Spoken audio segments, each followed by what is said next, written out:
Que as palavras do Santo Evangelho perdoem nossos pecados. Esse trechinho do Evangelho de São Marcos precisa ser lido dentro do seu contexto.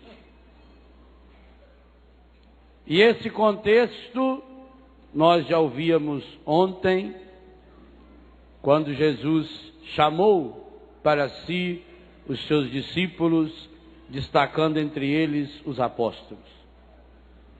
E se você tem na mão a Bíblia, especialmente com as divisórias que faz a Ave Maria, você vai perceber que logo em seguida virá esse texto que nós já nos encontramos nele, o pecado contra o Espírito Santo, Mateus capítulo 12, e depois a família de Jesus.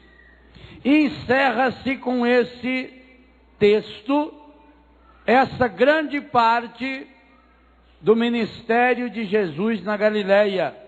Logo agora começam as parábolas e depois o ministério de Jesus na Judeia.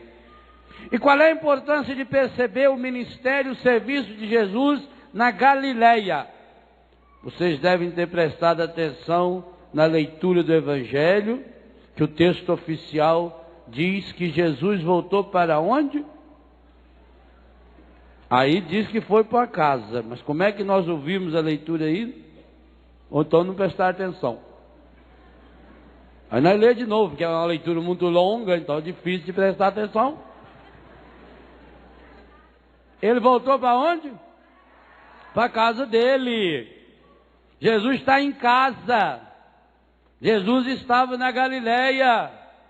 Portanto, ou estava em Nazaré, muito provavelmente em Cafarnaum, porque depois que ele começou o seu ministério, o Evangelho nos dá a entender que de fato ele passou a morar em Cafarnaum, provavelmente na casa de Pedro. Ali era a sua casa. E engraçado que ali ele vai encontrar essa resistência.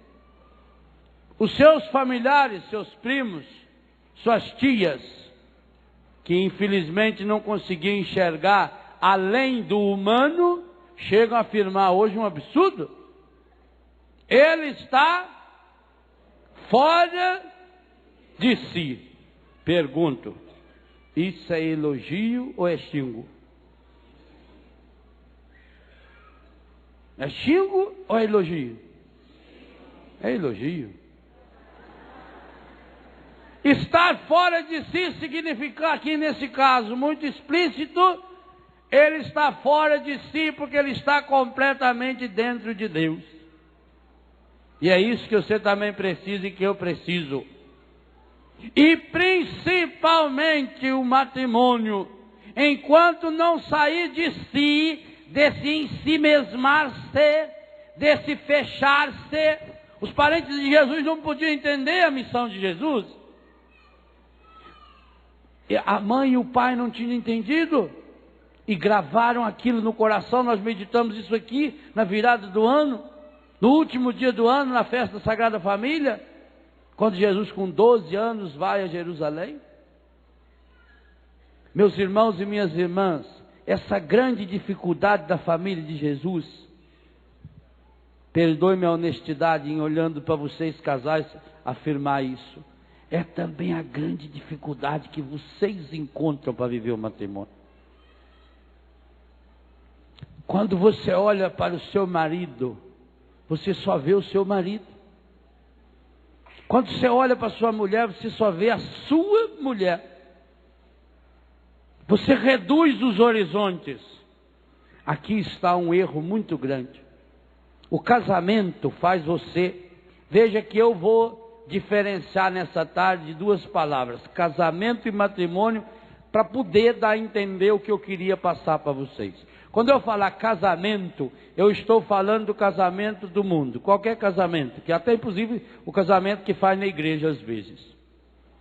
Eu estou falando do casamento que pode ser desfeito com desquite, com divórcio. Quando eu quiser falar do sacramento, eu vou usar a palavra matrimônio. Tá bom assim? Fica mais fácil para a gente entender. A grande dificuldade do casamento é isso, leva a pessoa a enxergar só a pessoa. E porque eu enxergo só a pessoa, na hora que essa pessoa não me satisfaz mais, o que eu faço com ela? Jogo fora. O Salmo, e hoje mais do que nunca deveríamos ter lido o Salmo direto na Bíblia Ave Maria, porque 3 vezes esse Salmo pede a Deus uma palavra que o Dunga cantou hoje para nós ainda, uma palavra maravilhosa: restaurai-nos, ó Senhor. Olha na sua Bíblia Ave Maria, se 3 vezes não aparece esse pedido de restauração: restaurai-nos, ó Senhor, Deus do universo, e nós seremos salvos. O casamento faz você enxergar a pessoa, ele reduz os seus horizontes. Você vê a pessoa. Você encerra o seu projeto de amor e de vida na pessoa. E aqui está o maior de todos os absurdos. Por maior que fosse uma pessoa, pessoa nenhuma no mundo preenche o seu coração. E também porque quando nós olhamos para a pessoa, quando eu olho para o meu marido, para a minha mulher, quando eu vejo só essa pessoa, eu não enxergo mais a realidade, eu reduzi a realidade, eu fecho a minha realidade nessa pessoa. E ao fazer isso, a hora que essa pessoa não satisfizer mais as minhas necessidades, e diga-se de passagem, muitas dessas necessidades criadas por esse mundo e por esses meios de comunicação a serviço desse mundo, então eu anulo a pessoa da minha vida, eu descarto a pessoa da minha vida. No matrimônio, você não olha para a pessoa. Grave bem essa palavra que eu vou dizer. No matrimônio você olha através da pessoa. Consegue perceber a diferença? No casamento eu olho para a pessoa. E o para aí pode ser nos 2 sentidos, inclusive com acento, que para mesmo. Reduz. O matrimônio eu olho através da pessoa. No casamento eu olho para a pessoa e eu vejo então a pessoa nas suas limitações. Eu não consigo enxergar além exatamente o problema da família de Jesus. E porque eu não consigo enxergar além, quando eu vejo alguém diferente de mim, eu acho que essa pessoa está fora de si. Mas quando eles disseram que Jesus estava fora de si, ele não estava fora de si mesmo, ele estava fora deles. Da dimensão de vida deles, do jeito de enxergar a vida que eles tinham. E Jesus veio para revelar através. Também os acontecimentos da nossa vida, qualquer que seja o acontecimento, ele me ensina quando eu olho através dos acontecimentos. Por isso que ontem nós éramos convidados a subir a montanha. E quando eu enxergo através, o sacramento do matrimônio ensina que ao olhar para a minha mulher, que ao olhar para o meu marido, eu enxergo quem? Eu enxergo o próprio Deus. Você casada diz: eu sou janela de Deus para o meu marido. Marido, diga: eu sou janela de Deus para minha mulher. Agora, será que você, para ser mais honesto, não deveria fazer essa pergunta com um ponto de interrogação? Estou sendo janela de Deus para você? Quando você olha para mim, você vê Deus? Às vezes vê Deus no sentido pejorativo. Meu Deus! Nossa Senhora! O homem tinha morrido, a viúva lá no primeiro banco, aquele choro fingido. E o padre começou a fazer o sermão. Ela levantou a mão e falou para o menino: olha, se não trocaram o defunto. O padre está falando tão bem, não deve ser o seu pai.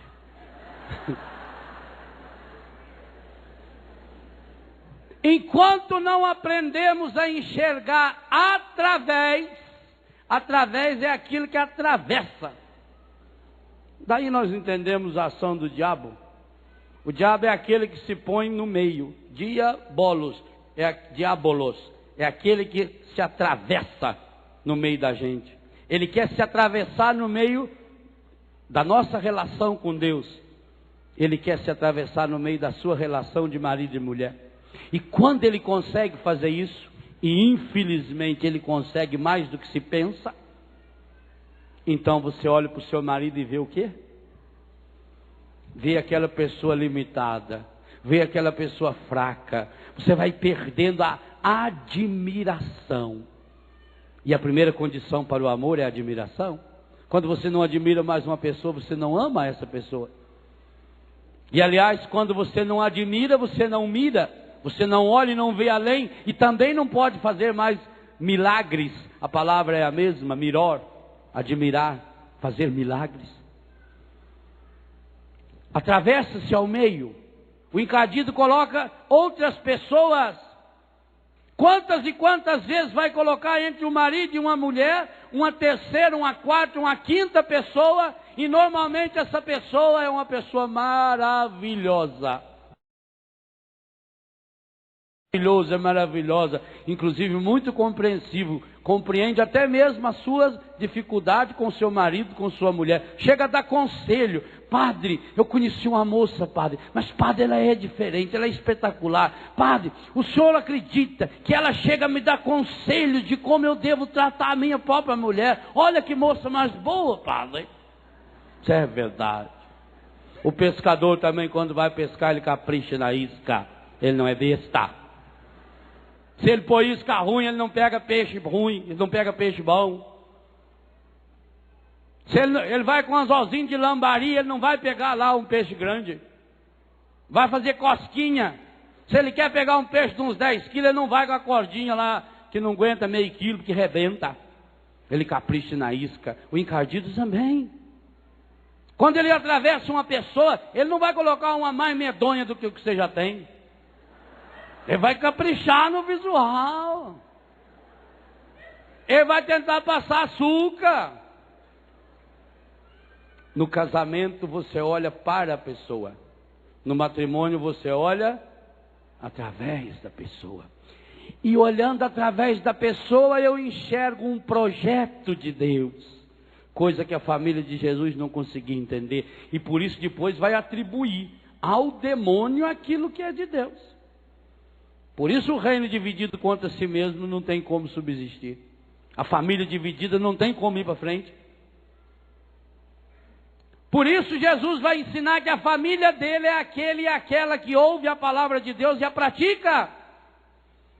Por isso Jesus, e eu dizia aqui, na virada do dia 31 para o dia 1º, convida cada um de nós a assumirmos o papel de mãe dele, como Maria Santíssima.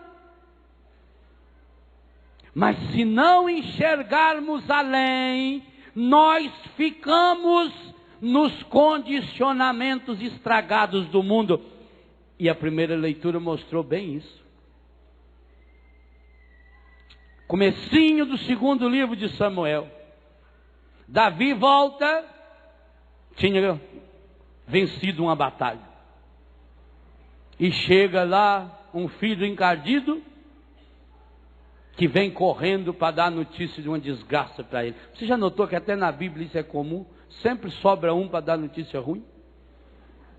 Olha lá no livro de Jó. Sou Jó!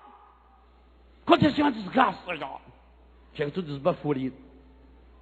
Nós estava lá, pegou fogo, matou os boi, tudo, só sobrou eu para vir contar para o Senhor.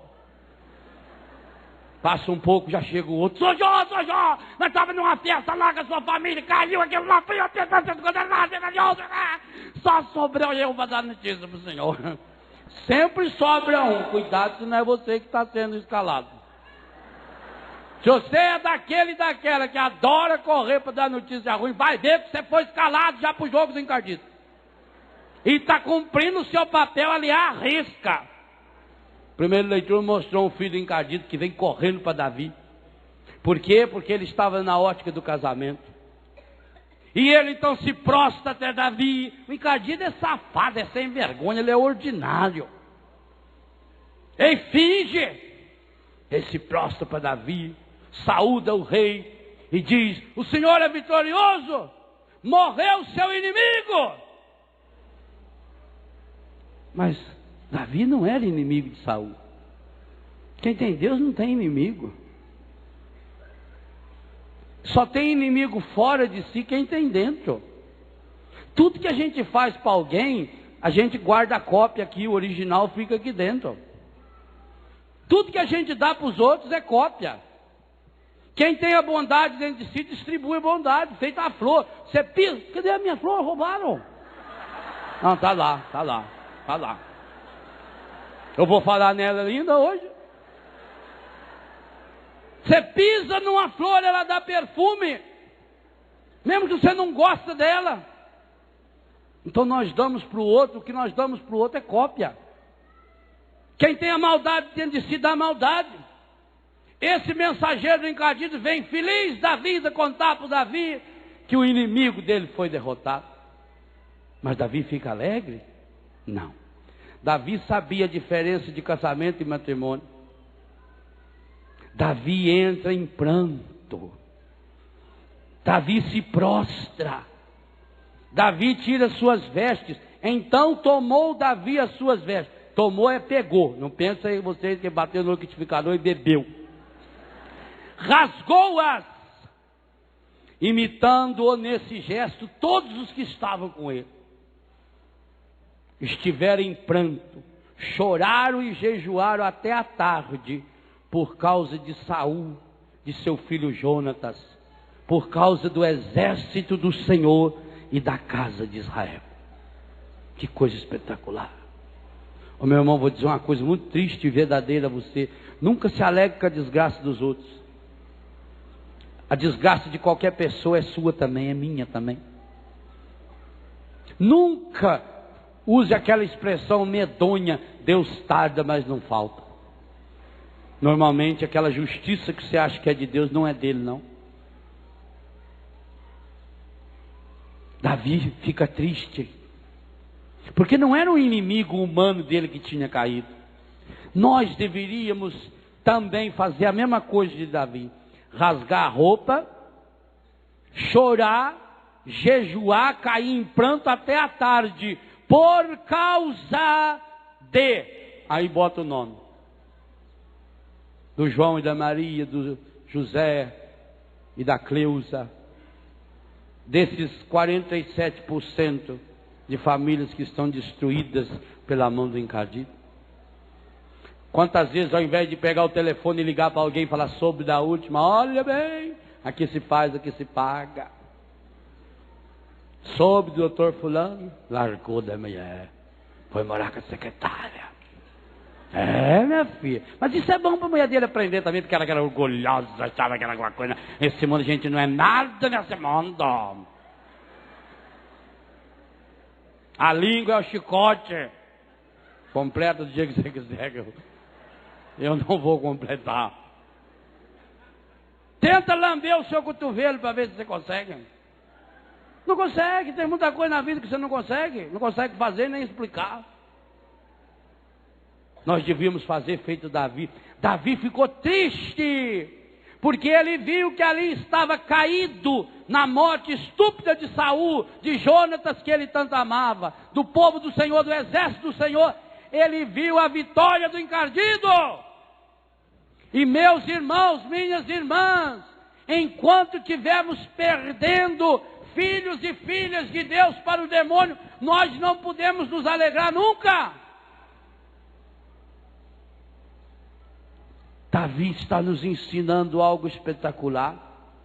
Você que acredita no matrimônio, você não pode se alegrar com o fim do matrimônio, com a transformação do matrimônio em casamento, porque começa com a transformação do matrimônio em casamento, e depois será a transformação do casamento em acasalamento.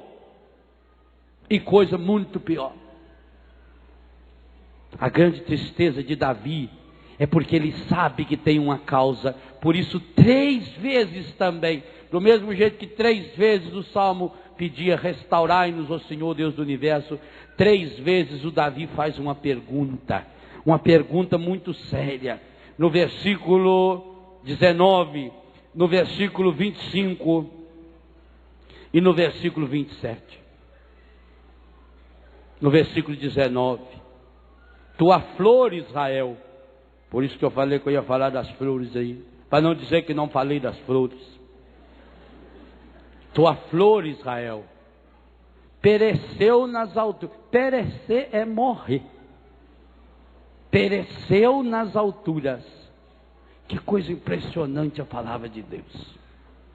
Ontem Jesus chamava para o monte.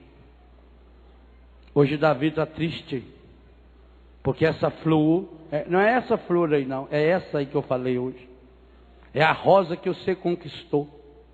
É a rosa que você precisa fazer florir do seu coração, não importa a quantidade de estrume, de esterco, de adubo, de terra feia que existe.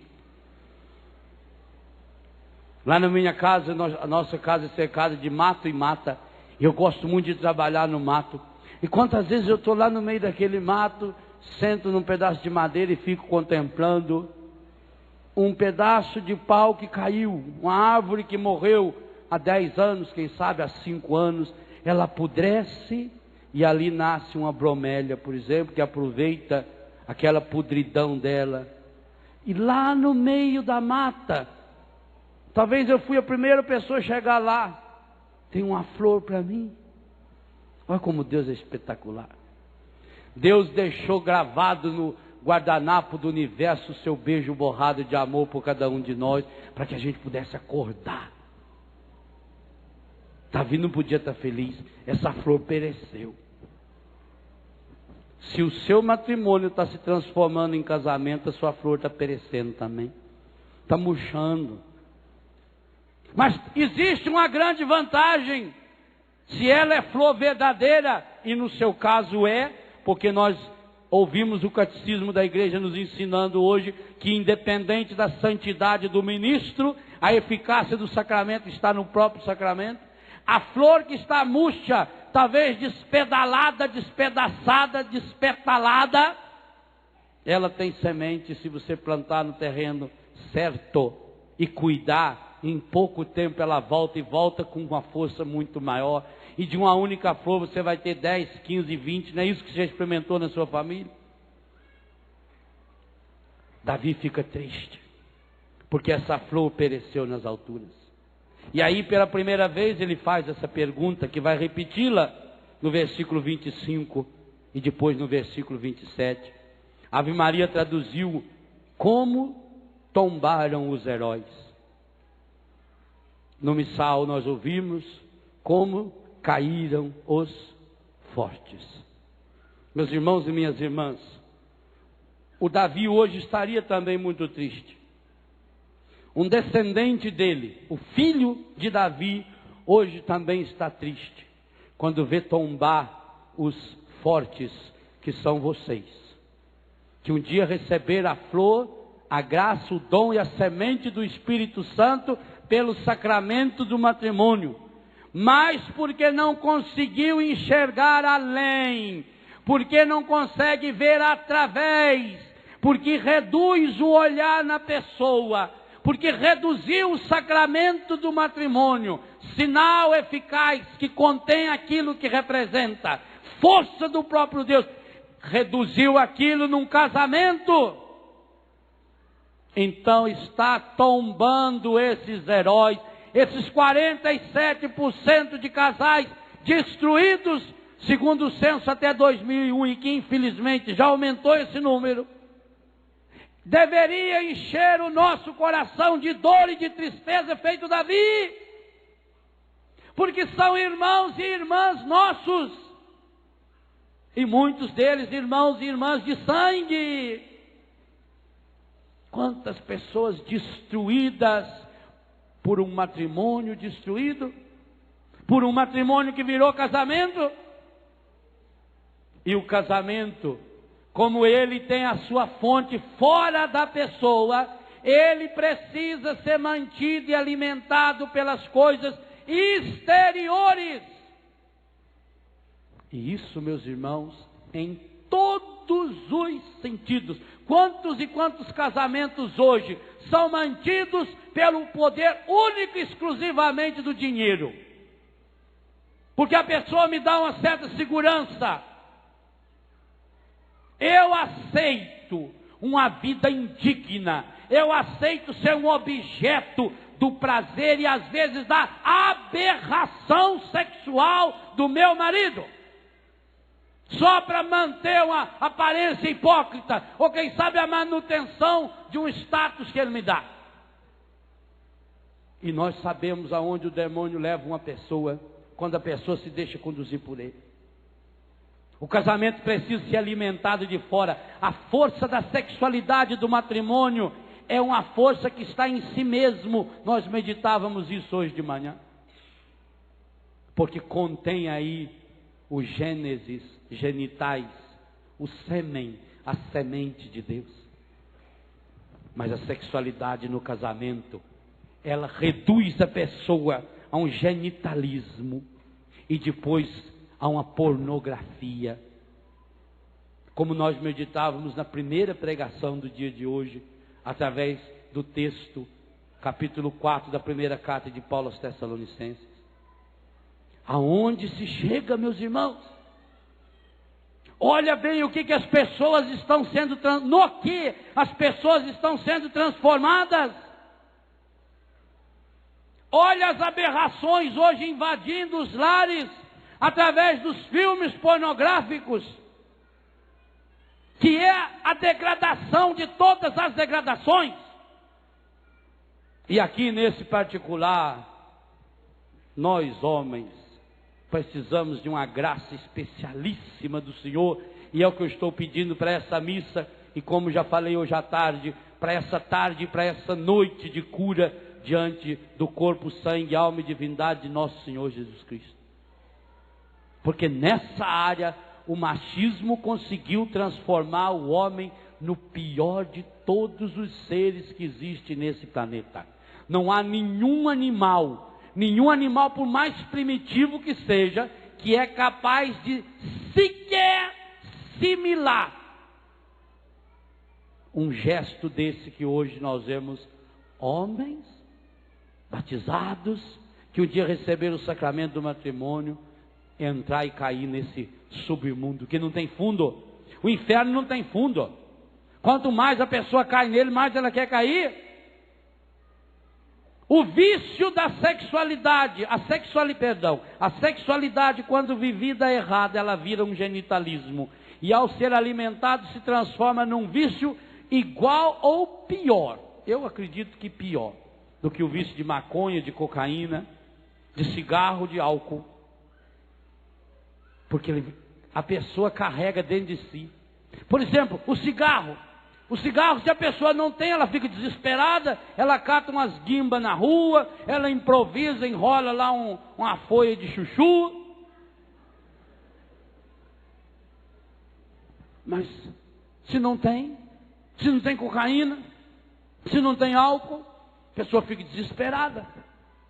Mas quando uma pessoa vicia no sexo, na pornografia, ela carrega o material do seu vício junto consigo. Começa no vício terrível da masturbação, que leva a pessoa a fechar-se em si mesma. Eu gostaria de ver e desafiar, inclusive, médicos, sociólogos, psicólogos. Por que eles não têm coragem de vir explicar o mal terrível que a masturbação faz, especialmente para o homem, ao longo de toda a sua vida? A ciência sabe disso. A ciência sabe que um homem viciado em masturbação, ele jamais será capaz de satisfazer sexualmente uma mulher. Jamais. Jamais. E o catecismo diz que um homem que não satisfaz sexualmente a sua esposa e vice-versa, peca. Porque o prazer e a alegria brota da sexualidade. O catecismo afirma exatamente a frase do jeito que eu vou citar. A sexualidade é fonte de alegria e de prazer. E citando o Papa Pio XII, num discurso que ele fez, no dia 29 de outubro de 1951, aonde ele afirma que o prazer da carne e a alegria do espírito precisa ser buscado e gozado. Palavra do Papa que está no Catecismo da Igreja Católica. Inclusive com esse termo, buscando e gozando desse prazer, os casais nada fazem de mal, apenas cumprem aquilo que o Criador mesmo lhe propôs, lhe mandou, lhe ordenou, porque começa dizendo que ordenou. É uma ordem de Deus.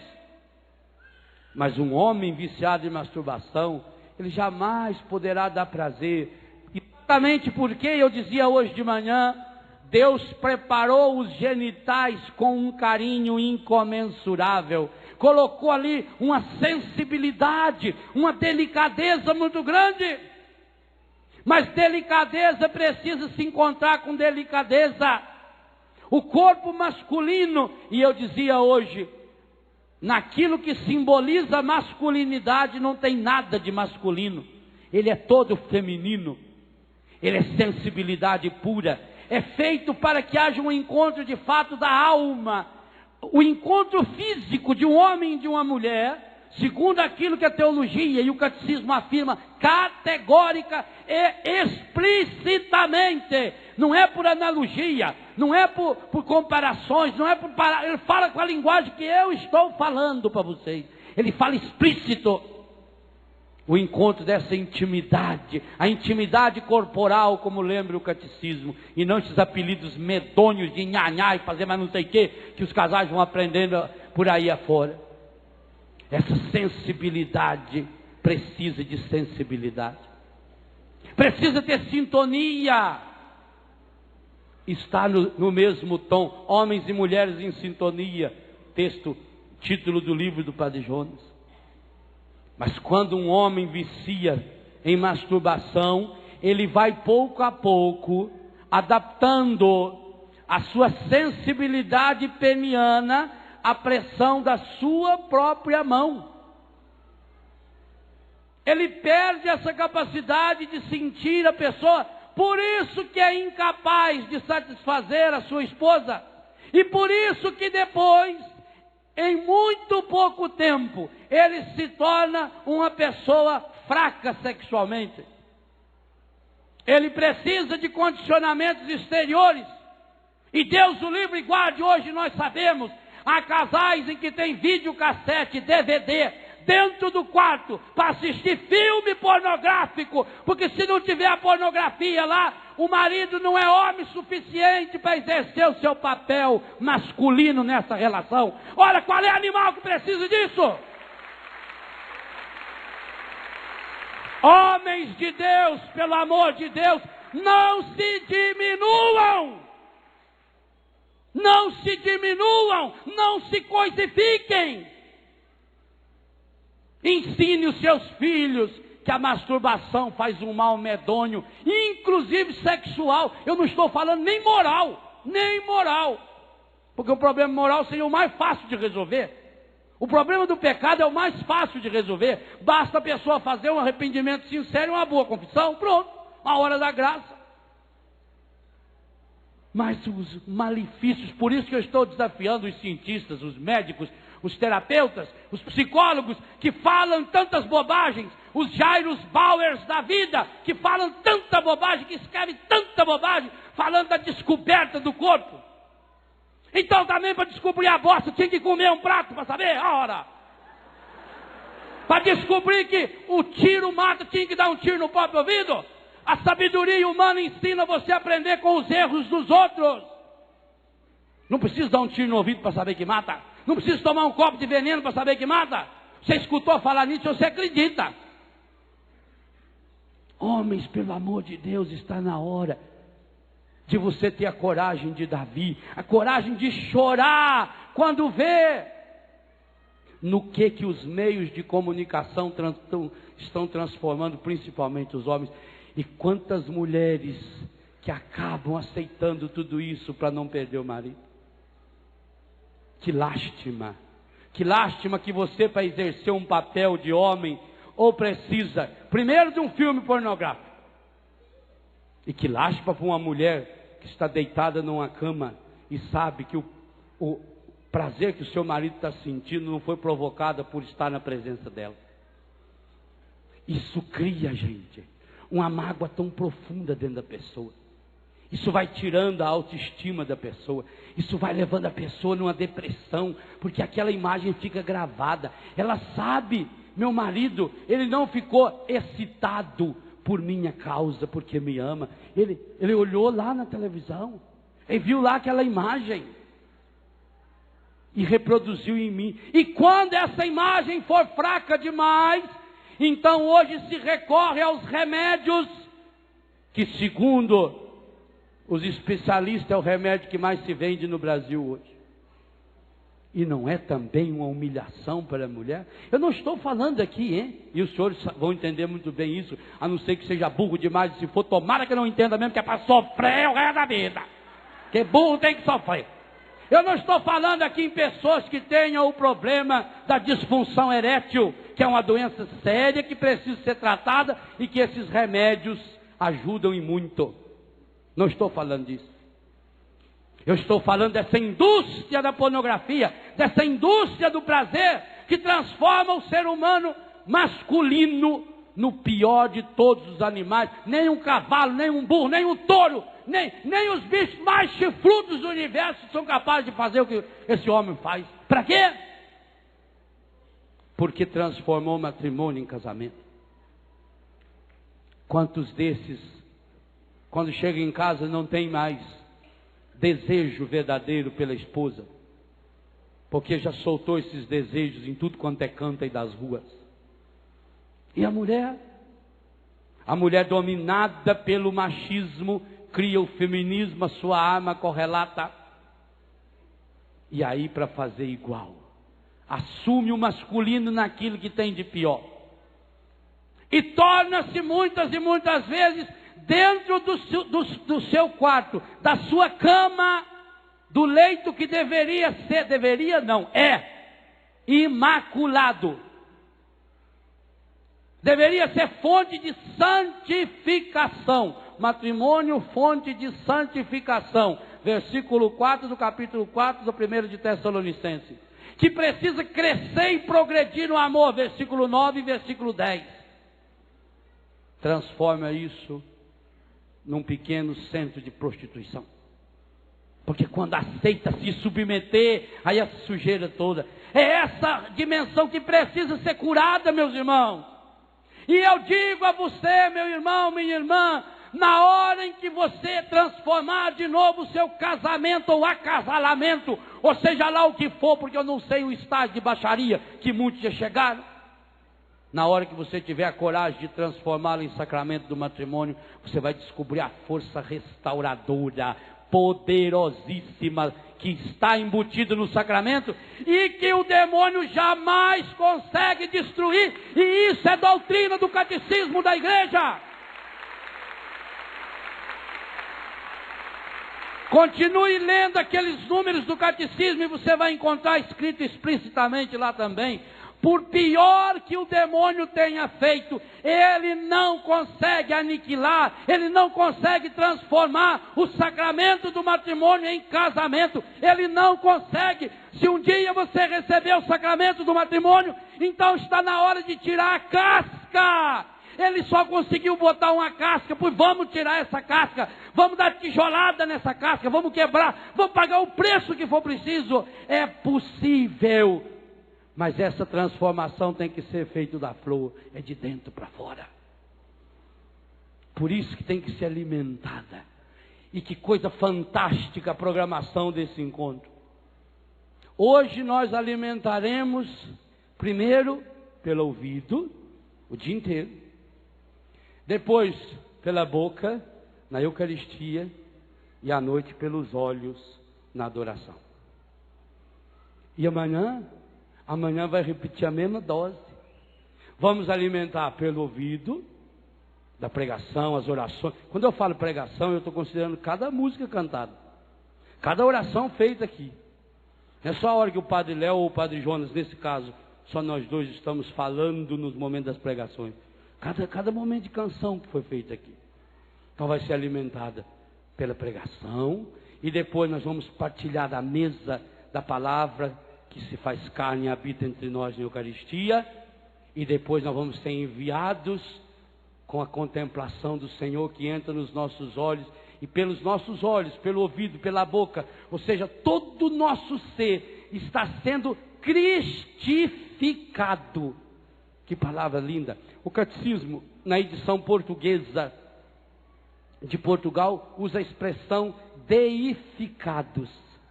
É aquilo que está na carta de Pedro, a segunda carta de Pedro, no versículo 5.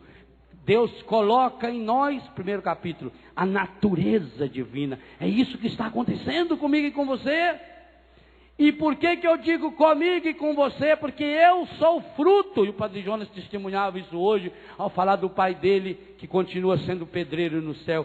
Ele, nós somos frutos desses sacramentos que nossos pais e que vocês, pais espirituais, vão vivendo. Nós também seremos santificados, e eu digo a você, na medida em que vocês, casais, viverem melhor o matrimônio de vocês, cada vez mais recuperando o sentido sacramental, a igreja toda será enriquecida. As lágrimas de Davi, a tríplice pergunta, nós estamos tendo a resposta. Se Davi aqui fez essa tríplice pergunta relacionada a Saul, como caíram os heróis, como é que tombam os fortes? Aqui nós a aplicamos ao matrimônio. Como é que pode um rapaz e uma moça? Ninguém casa mal intencionado, ninguém casa para ser infeliz. Mas se não transformar o casamento em matrimônio, será infeliz. Porque enquanto eu olhar para a pessoa feita os parentes de Jesus, eu vou achar que ele está fora de si. Eu vou enxergar só a pessoa, e quando ela fizer um erro e eu enxergo só a pessoa, eu não enxergo só o erro, eu começo a enxergar com lente de aumento. Porque é isso que o encardido faz. Primeiro ele concentra. Aliás, eu já disse isso muitas vezes, já escrevi em vários livros meus. O demônio não tem criatividade nenhuma. A pedagogia dele com Adão e Eva continua sendo a mesma hoje.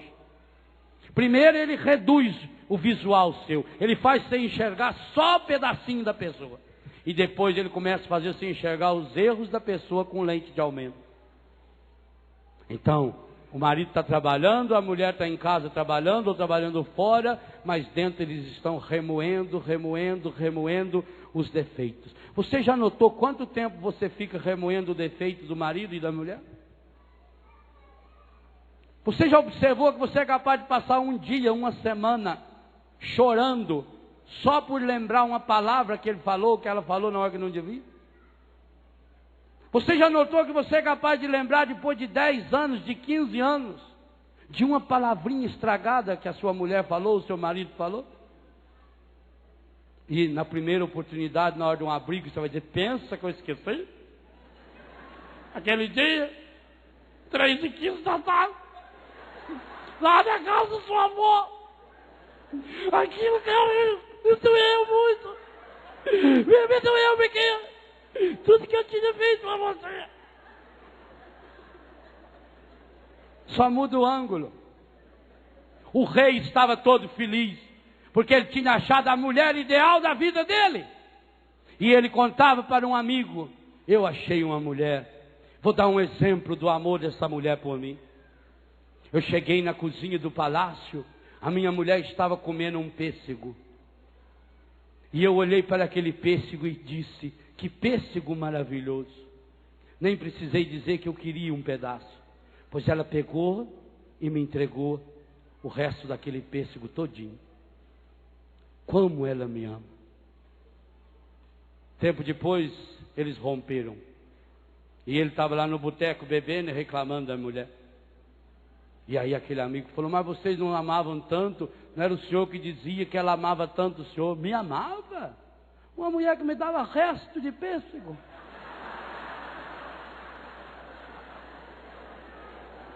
É a mesma cena. Como é que aquele pêssego hoje foi a prova do meu amor? Foi capaz de me dar o único pêssego que ela estava comendo. Que amor maravilhoso. A mesma mulher, o mesmo pêssego, o mesmo rei, algum tempo depois. Isso é amor, me dá resto. Sabe aquilo que está entalado dentro do seu coração? Eu queria aconselhar uma coisa a você. Não joga na cara do seu marido. Por mais que o seu marido seja santo, ele não pode absolver você mesmo. Não joga na cara da sua esposa. Por mais que ela seja santa, ela não pode absolver você. Se tem pecado na história, jogue no coitado de um padre que estiver aí dando bobeira. Por pior que ele seja, ele vai poder absolver você.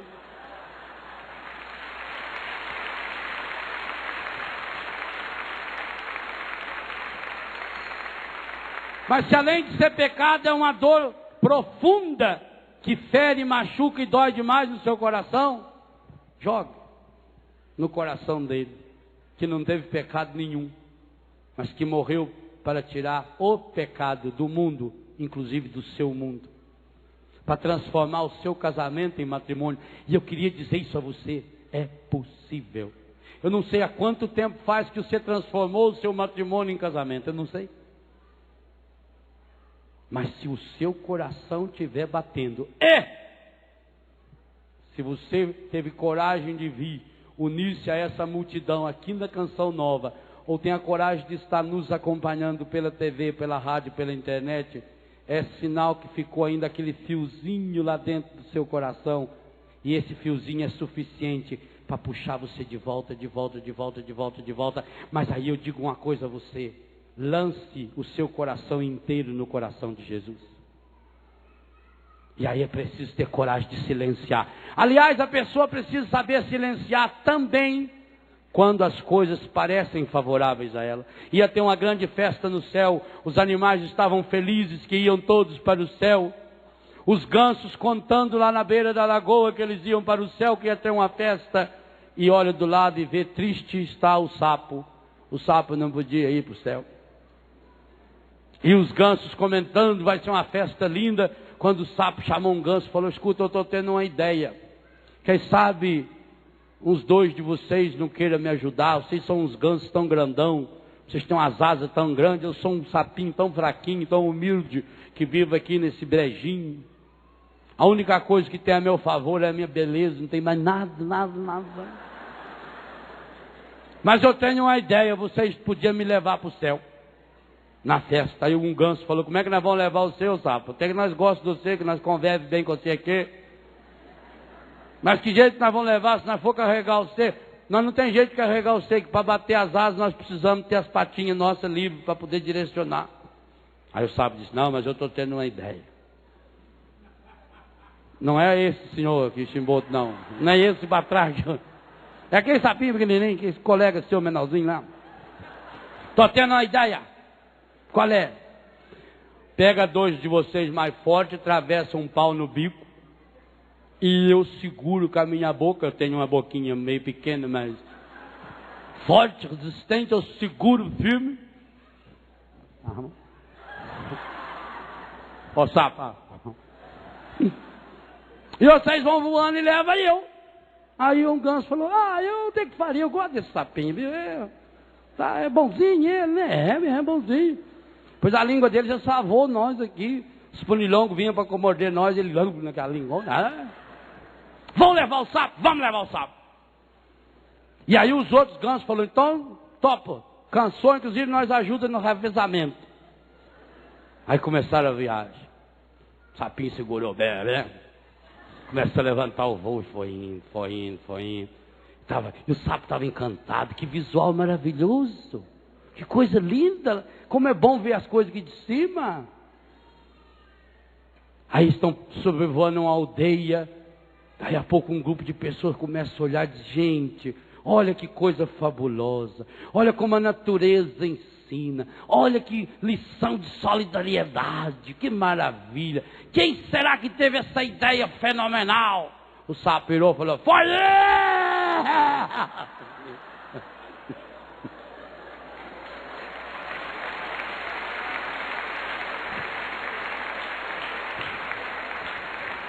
Não caia das asas de Deus pela boca. Como é fácil você descobrir uma pessoa, basta elogiá-la. Você descobre o caráter de uma pessoa pela forma com que ela trata aqueles e aquelas que lhe são inferiores. Porque tratar bem quem está acima da gente, isso é prudência, puxa-saquismo, é não perder meu emprego. Mas tratar bem quem é inferior, um pobre, um doente, uma criança, um sapo, um bicho. Então pense, será que eu não estou matando, transformando o meu matrimônio em casamento pela palavra? Será que eu não falo demais o eu? No casamento, quanto mais forte for o eu, maior será o seu prazer e as suas experiências. No matrimônio você tem que estar fora de si. Igualzinho falaram de Jesus. O matrimônio precisa ser a passagem do eu para o nós. E do nós é para criar esses laços que faz com que a gente vai subindo junto. Marido e mulher, vocês dois estão amarrados em Deus. E precisam ajudar um a levantar o outro. Não tem vitorioso quando um dos dois é derrotado. E é isso que nos ensina Davi. Davi não ficou feliz com a morte de Saul, pois ele sabe, é um ungido do Senhor, é o povo do Senhor, é o exército do Senhor, é o seu amigo Jonatas que está caindo. Assim também, cada vez que nós olhamos um casamento, um matrimônio transformado em casamento, um casamento transformado em acasalamento, a destruição da família, nós estamos vendo a queda da célula mãe da sociedade, de um câncer que está se alastrando em meus irmãos e minhas irmãs. O IBGE está afirmando que esse câncer já atingiu 50% das famílias do nosso país. Eu não sei se isso não deixa vocês alarmados, eu fico horrorizado. Quantas Betânias teria que abrir? E nessas horas a gente vê aonde vai o egoísmo das pessoas. Quanta gente nesse mundo podia ajudar as obras de Deus a crescer. Mas se não é capaz de ajudar nem a maior obra de Deus, que é o seu matrimônio, sacramento, presença real de Deus. Eu queria propor a você nessa Santa Missa, na adoração de hoje à noite, no lindo dia que o Senhor vai nos dar amanhã, aonde essas três dimensões mais uma vez serão vividas e vividas de um modo novo, a palavra de Deus penetrando todo o nosso ser pela pregação, pelas canções, o corpo, sangue, alma e divindade de nosso Senhor Jesus Cristo entrando em nosso corpo e alimentando-nos, fazendo-nos sacrários vivos, invadindo todo o nosso ser. Um minuto depois que eu recebo a hóstia, o corpo, sangue, alma e divindade de Jesus está passando em todo o meu corpo. Então, na hora que você receber a Eucaristia hoje, quando voltar para o seu lugar, feche os seus olhos e não tenha medo de pedir: Senhor Jesus, visita cada área ferida e estragada do meu corpo. Senhor Jesus, hoje eu suplico, toca com o seu amor salvífico, com o seu sangue libertador, as áreas estragadas do meu corpo, as áreas prostituídas do meu corpo. Senhor Jesus, que agora entrasse em meu corpo, com o seu corpo, sangue, alma e divindade, toca as áreas mais escondidas que o pecado aninhou e alojou-se em mim. Senhor Jesus, pelo seu corpo, sangue, alma e divindade, hoje, venha tocar nos meus órgãos genitais, tirando do meu inconsciente, do meu consciente, do meu subconsciente, ou até mesmo da minha dimensão física, os vícios decorrentes da masturbação física, mas também da masturbação visual, auditiva, através de músicas, de filmes, de sussurros, de imagens que penetraram em mim. Senhor Jesus, do seu corpo, sangue, alma e divindade, toca hoje todo o meu sangue, os glóbulos brancos, vermelhos, os linfócitos, todo o meu ser, todas as minhas células sanguíneas, e elimina daí, Senhor, as enfermidades físicas, psíquicas, afetivas e espirituais que entrarem em meu corpo em consequência dos meus pecados sexuais, em consequência dos meus vícios genitais, em consequência das coisas erradas e estragadas que eu aprendi na minha adolescência, na minha infância. Eu já peço agora, Senhor, e continuarei pedindo durante essa Santa Missa e na grande hora, no grande momento da adoração. Cura, Senhor. Cura e liberta, Senhor. Do mesmo jeito que um veneno de uma cobra entra no sangue e em pouco tempo vai envenenando o corpo da pessoa. Um dia, Senhor, entrou no meu sangue também o veneno do pecado, o veneno da prostituição, o veneno do homossexualismo, da masturbação, do lesbianismo, da infidelidade. E esse veneno corre nas minhas veias, Senhor. E esse veneno toma conta especialmente da minha memória, das minhas lembranças, dos meus pensamentos, e fixam-se nos meus órgãos genitais, masculino e feminino, e me torna esse escravo, essa escrava, Senhor.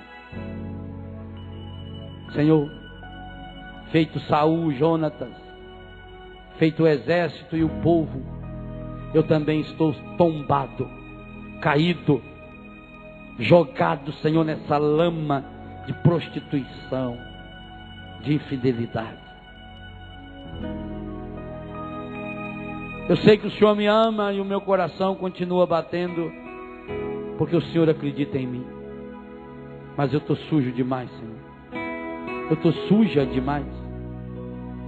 Eu tenho pensamentos pornográficos, prostituídos, sentimentos estragados, atitudes e comportamentos prostituídos e prostituidores.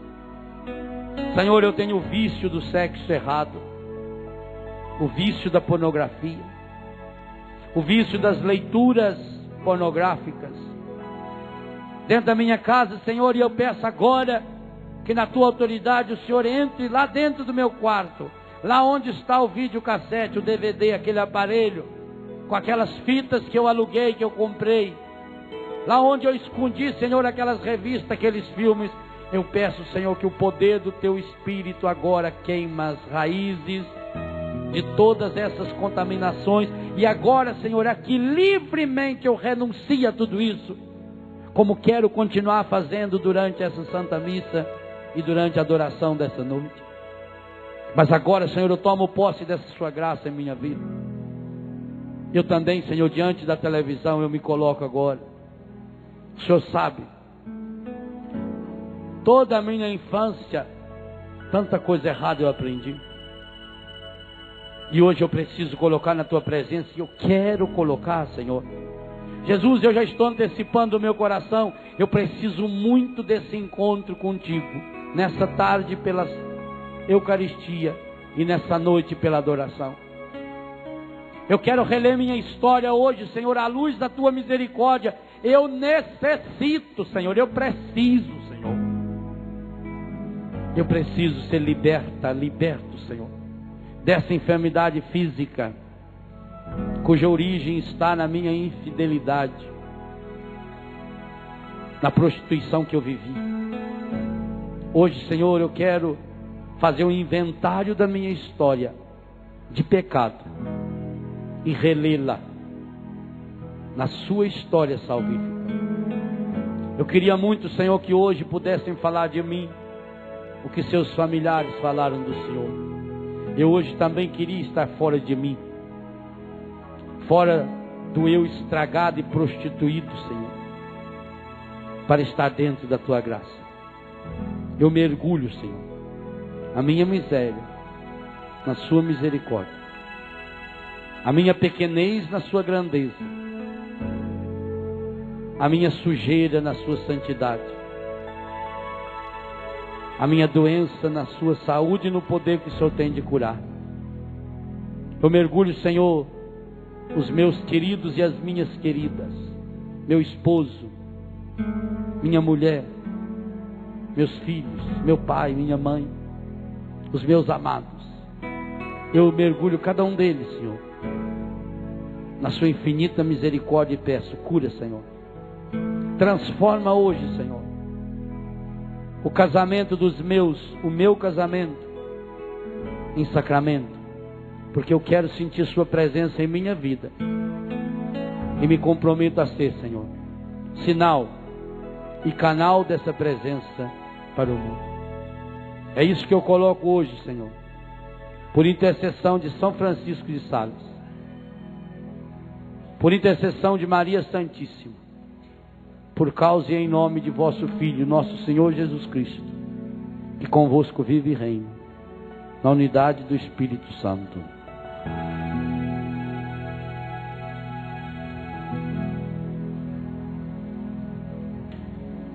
Eu acho que depois da homilia e de tanta profundidade, nem precisaria eu pegar essa palavra e trazer. Mas enquanto o padre começou a rezar, durante toda a pregação, eu comecei a interceder, porque eu fui muito tocada por essa homilia. E orando em línguas, a imagem que eu tinha era de um quarto de um casal vazio, e em cima da cama, em vários lugares desse quarto, tinha animais que eram escorpião, cobras. Aí como se a luz vinha, abria a porta do guarda-roupa, e gavetas cheias de cobra, escorpião, ratos, coisas bem, animais perigosos. E enquanto o padre ia dizendo, e Jesus colocava no meu coração que era isso que o Senhor queria realizar, que a luz entrasse nos matrimônios, nos casamentos, porque Jesus quer fazer isso, a libertação. E essas coisas, esses animais perigosos, escorpiões, bichos feios mesmo, eram coisas que os próprios casais traziam para dentro do quarto, coisas ruins, revistas, e que eram nocivos à saúde do casal. E a palavra que o Senhor me deu é: vossa palavra é um facho que ilumina meus passos, uma luz em meu caminho. Faço juramento e me obrigo a guardar os vossos justos decretos. Estou extremamente aflito, Senhor. Conservai-me a vida como prometestes. Aceitai, Senhor, a oferenda da minha promessa e ensinai-me as vossas ordens. Em constante perigo está minha vida, mas não me esqueço de vossa lei. Armaram-me laços os pecadores, mas não fugi de vossos preceitos. Minha herança eterna são as vossas prescrições, porque fazem a alegria de meu coração. Inclinei o meu coração à prática de vossas ordens, perpetuamente e com exatidão.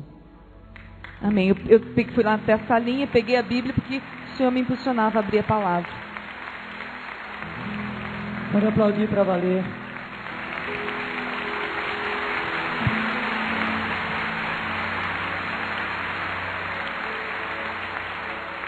Você nem podia saber que a tradução oficial dos nossos livros de ofício divino, esse último versículo é traduzido assim: acostumei meu coração a obedecer-vos para sempre, até o fim. Que aqui está: inclinei meu coração à prática de vossas ordens. Está bem, está correto, mas lá está muito mais forte. Acostumei meu coração a obedecer. Acostumei meu coração a obedecer-vos para sempre, até o fim. Está aí o Fábio? Não está, é uma pena. Se o Fábio tivesse aí, até eu diria que o Fábio viesse, porque eles estão noivos e já tem casamento marcado, graças a Deus. para o mês de maio, 14 de maio. Mas então eu tomo a mão da minha filha, para que esta graça caia sobre você. Tudo que o Padre Léo falou e fez foi muito sério. Fica no tom que eu quero ministrar vocês. Você não precisa cantar. Pega o seu microfone também. Se você sentir, você canta junto. Nós queremos ministrar. Ela já diz já. Terminando isso, ela vai dizer a citação. Nós vamos ministrar vocês para que essa graça aconteça. Eu nem saberia o que dizer. Primeiro, para que esses animais fossem retirados e para que a graça chegasse. Mas o próprio Senhor mostrou, é a luz dele, é a luz da palavra dele quem vai fazer isso. É por isso que nós cantamos na linguagem dos anjos, nós aqui, ministrando a vocês, para que o Senhor faça a obra. Não, vocês fiquem quietos.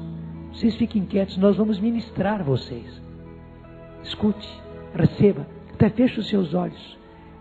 Yuriamani ukandariamani olovadi, kondalabari anani alavati, kondalamanani alavaturia kandurimi, keriamani alavaturia bataria bateri, kendalamani alavaturia ba. Kendaramani alavatiri amani alavari, Kindaramanani alavari, Keriamani alavari. Toma os vossos corações nas minhas mãos. Sim, assim como o oleiro pega o barro, eu pego os vossos corações com um imenso carinho para plasmar os vossos corações, que foram até mesmo embrutecidos como a lama pelo vosso inimigo.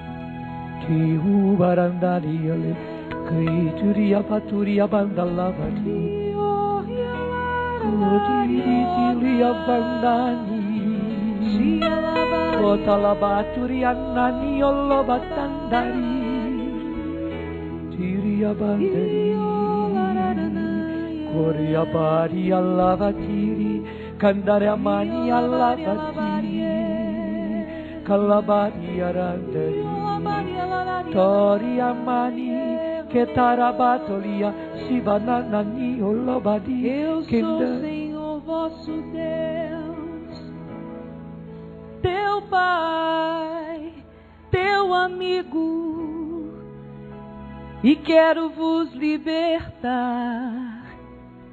libertar com meu amor. Voltem a mim, arrependam-se e eu vos restaurarei. Arrependam-se, arrependam-se, arrependam-se, arrependam-se. E o Senhor põe uma imensa ternura nesse arrependam-se. É graça. É graça. O Senhor está tomando o seu coração nas mãos. Ele não está jogando na sua cara. Não. Ele está plasmando o seu coração, imprimindo arrependimento no seu coração. Arrependam-se, arrependam-se, arrependam-se, arrependam-se. Banduri valiori, banduri valiori, kendaria valiori alavari, kendaramani alavatiri amani ala, kendaramanani alavatiri, kendaramanani corianani alavatiri ama, elavariana. Uma fresta de luz penetra, vai cantando você. Uma fresta de luz penetra, em primeiro lugar, as mentes. O Senhor me mostra raios de luz entrando nas cabeças de homens, de mulheres, também de mulheres, de jovens, de gente aqui, de gente fora daqui. Sim, e esse raio de luz penetrando, ele entra por um lado e sai pelo outro, mas levando impurezas, purificando, limpando, curando, libertando. Obrigado, Senhor. Faz essa obra, Senhor. Realiza essa obra linda que estás realizando, porque as mentes estão precisando, Senhor, até mesmo onde é gravado na nossa mente, Senhor, todas essas coisas. É preciso que tu passes aí, que a tua luz passe aí, Senhor, que a tua palavra passe por aí, Senhor, e leve todo o mal, leve todo o veneno, leve, Senhor, toda a malignidade.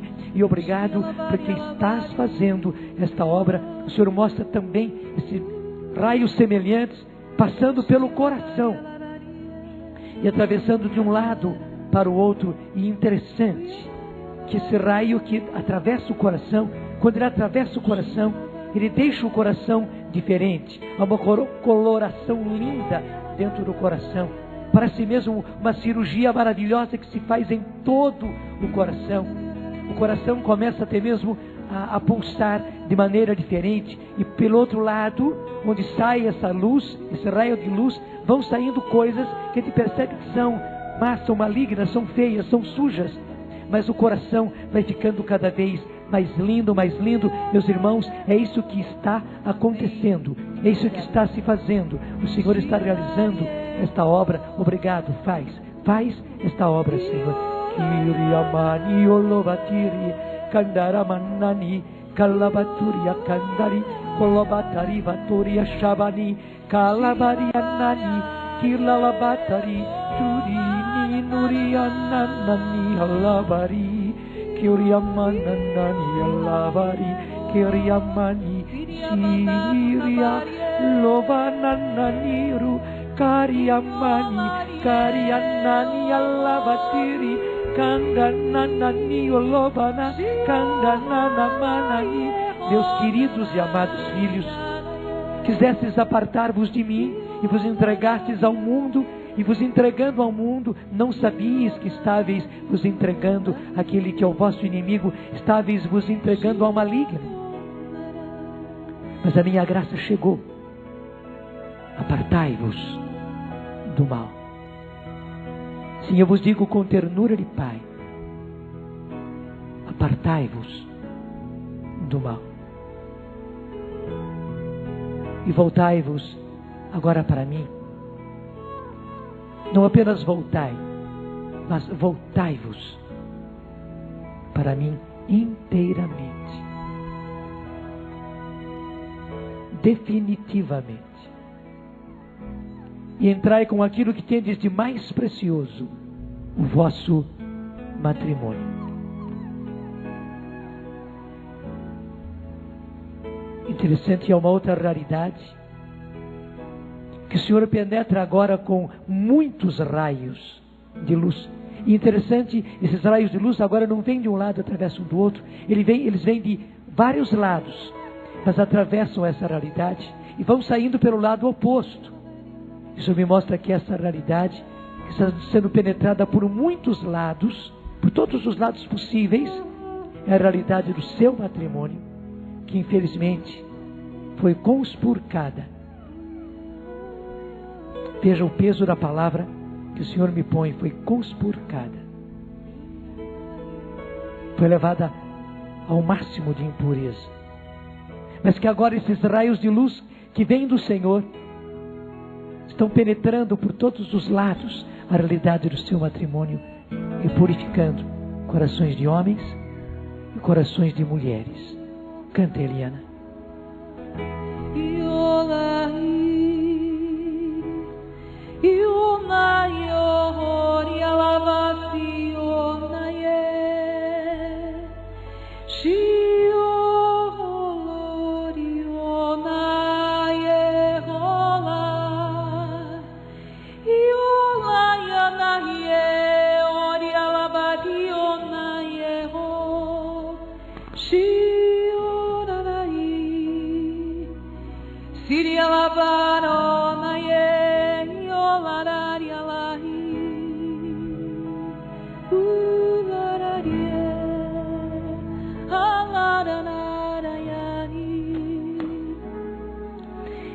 Eu me alegro com a vossa decisão não temem, não temam, porque de agora em diante eu vos guardarei, eu providenciarei, eu derramarei minha bênção, porque vós decidistes por mim. Solta a sua voz e responde.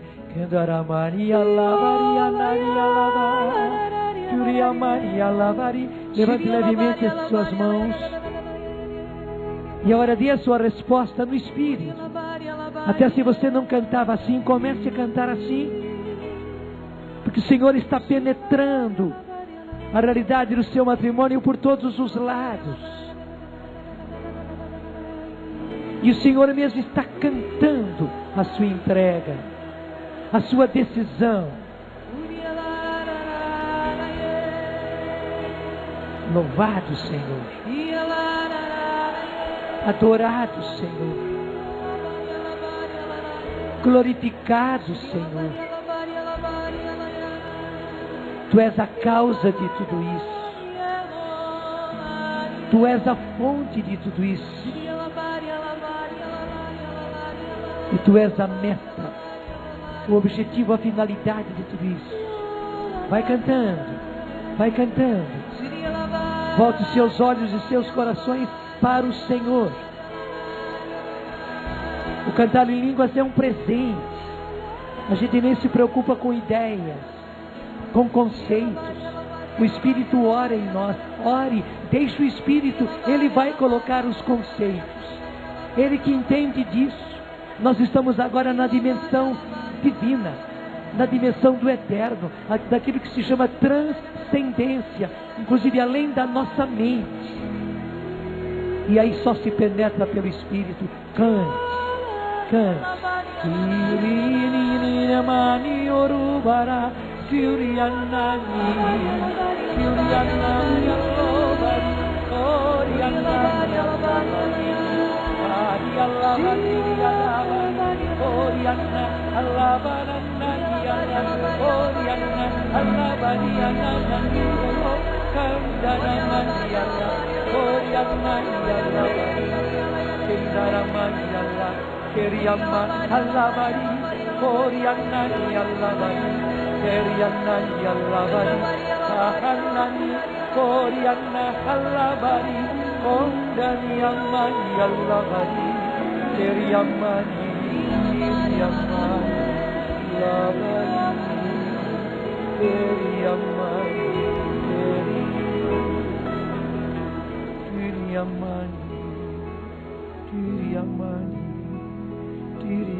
O trecho que ela trouxe é do Salmo 118.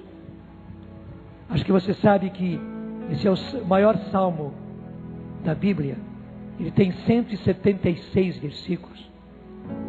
É o maior salmo da Bíblia, 118. E ela trouxe justamente do 105 ao 112.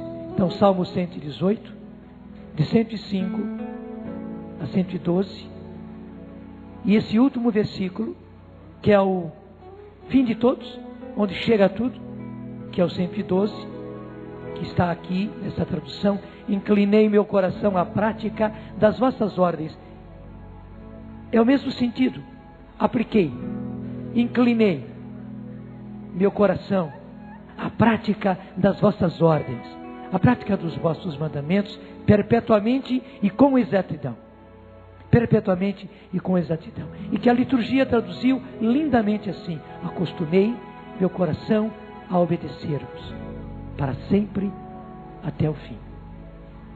Nós não imaginamos as maravilhas que Deus fez a partir da pregação da palavra, e a partir desse momento, fica aí, não foge não, a partir desse momento em que ela trouxe a palavra, e nós tivemos a graça de orar em cima desta palavra, não com palavras nossas, mas com a palavra de Deus.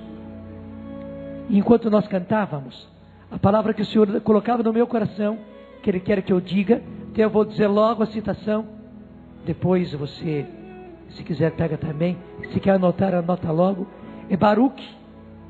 E o livro de Baruque vem logo depois de Jeremias. E Jeremias Lamentações, que são as Lamentações de Jeremias. E Baruque.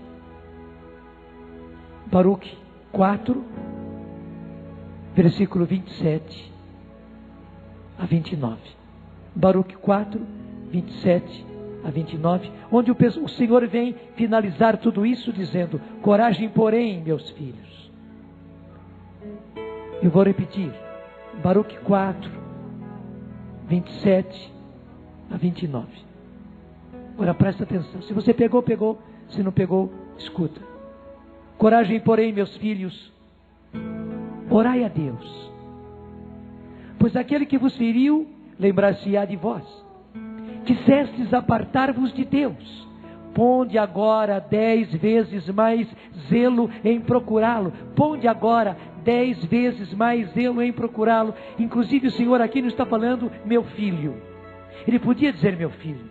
Coragem, porém, meu filho. Não, ele diz meus filhos, porque ele está falando para pessoas, está falando para vocês, casais. Para vocês que, graças a Deus, o Senhor mesmo uniu pelo sacramento do matrimônio. Então, coragem, porém, meus filhos, orai a Deus, pois aquele que vos feriu lembrar-se-á de vós. E como lembrou, não é verdade? Quisestes apartar-vos de Deus, ponde agora, vocês dois, meus filhos, ponde agora 10 vezes mais zelo em procurar. Até deixa eu dizer, se você pôs muita coisa para afastar-se de Deus, se você fez muitas coisas, e desculpe, coisas obscenas, coisas ruins, coisas pornográficas, coisas feias, coisas repelentes, coisas repugnantes, se você pecou muito, se você errou muito, põe agora 10 vezes mais nisto, ponha 10 vezes mais. Se você se prostituiu na mente e no coração, se você se prostituiu mesmo. Se você adulterou, deixa eu falar rasgado. Se você homem adulterou, se você mulher adulterou, se você ainda estava até há pouco mantendo adultério, mantendo situação de relacionamentos fora do casamento, o Senhor está dizendo agora: ponha meu filho, ponha minha filha 10 vezes mais naquilo que você fez errado, agora no certo. Quisesses apartar-vos de Deus, orai a Deus, ponde agora 10 vezes mais zelo em procurá-lo. Ele está dizendo, é questão de procurar Deus, é questão de procurar Deus. Não procure o outro, não procure o seu casamento simplesmente, não procure apenas a cura para a sua situação, não, procure Deus, a cura virá por consequência. Mulher, não fique apenas pelejando por transformar o seu marido, não, procure Deus, procure a face dele, adore a Deus, se volte para Deus. Deixe aquelas coisas que falaram por aí, que nós rezamos demais, que nós somos fanáticos, que nós nos entregamos demais à oração, que nós somos intimistas. Infelizmente foi uma tática tremenda do demônio para tirar-nos da verdadeira oração e até diminuiu, esvaziou a nossa capacidade de orar. O Senhor já queria que nós estivéssemos com todos esses anos, graças a Deus, de renovação, orando profundamente, mas infelizmente até de irmãos nossos muito próximos e às vezes superiores a nós, autoridades nossas, pastores nossos, acabando nos desanimando, dizendo: vocês rezam demais, vocês oram demais, vocês são fanáticos, vocês estão totalmente errados. Não é assim. E a gente acreditou inclusive neles porque a gente queria acertar, mas o Senhor vem dizer: não, o pastor sou eu, e eu estou dizendo: orai a Deus, procurai a Deus. Vocês andaram por caminhos errados, estragaram, vocês se estragaram, meus queridos filhos, chamando os dois. É claro, não precisa essa bobagem de meus filhos e minhas filhas. É claro que meus filhos, em bom português, já quer dizer, em português não existe uma palavra para filho e outra para filha como existe no inglês. Em português é uma palavra só, então basta colocar um Szinho. Meus filhos, voltem-se para mim, me procurem e me adorem. vocês vão ter como consequência o saneamento, a cura. Veja, o Senhor vai ter que começar com saneamento. E os que são da área médica entendem o que é saneamento. Porque talvez até o ambiente da sua casa precise ser saneado. Porque se um hospital está sem saneamento, não dá para fazer nada. Tem que começar a sanear o hospital, para depois começar a trabalhar dentro do hospital, para depois usar tudo que é referente à asepsia para fazer as coisas do hospital. Mas o Senhor está dizendo que Ele precisa sanear, e Ele vai sanear. Mas isso Ele vai fazer. Busque o Senhor, busque o Senhor, busque a face do Senhor. Depois o Senhor vai curar. Veja, saneando, Ele vai realizar a cura. E curando, Ele vai libertar. E curando e libertando, Ele vai transformar. Ele vai devolver a você a beleza do seu matrimônio. Obrigado, Senhor. Porque termina dizendo o versículo 29, porquanto aquele que sobre vós precipitou a catástrofe, conceder-vos-á com a libertação eterno regozijo. Eu vou repetir, porque essa palavra é muito preciosa. Coragem, porém, meus filhos, orai a Deus. Gente, o mais importante está aí. Orai a Deus. Até eu diria a vocês dois casais, vocês dois casados, proponham-se a rezar juntos. Vocês não dormem juntos? Pelo menos eu estou supondo que durmam juntos. Rezem juntos. Talvez vocês ainda não consigam rezar muito, bastante. A gente que reza bastante, reze mais. Ponha 10 vezes mais. Se você não conseguia nada, começa com um pouquinho. Mas comece a rezar. Nem queira fazer muito logo, mas comece. Comece hoje à noite. Depois da adoração, Padre Léo, assim como o Senhor dá a tarefa lá nos seus encontros, eu estou pedindo, dê essa tarefa. Se vocês começarem a orar juntos, vão orar durante, até eu peço, não queiram apenas assistir pela televisão, não. Venham para o rincão hoje à noite. Faz um sacrifício. O seu matrimônio merece. Vem para o rincão hoje à noite. Até se tem gente lá nas casas onde vocês estão, nas hospedagens de vocês, até traz quem está lá. Traz o pessoal de Cachoeira aqui para cima, para participar da adoração. Vai ser maravilhoso, porque o Senhor vai continuar o que está fazendo agora. E no final, vocês vão sair com essa tarefa, de depois de um momento intenso de adoração ao Senhor, rezar os dois juntos. Quem rezava vai rezar mais e melhor. Quem não rezava vai começar a rezar. Porque a palavra mais importante aqui é orai. Coragem, porém, meus filhos, orai a Deus, pois aquele que vos feriu, lembrar-se-á de vós. Quisesses apartar-vos de Deus, ponde agora 10 vezes mais zelo em procurá-lo, porquanto aquele que sobre vós precipitou a catástrofe, conceder-vos-á com a libertação eterno regozijo. Amém. Pode aplaudir para valer. Eu não me acostumei nas terras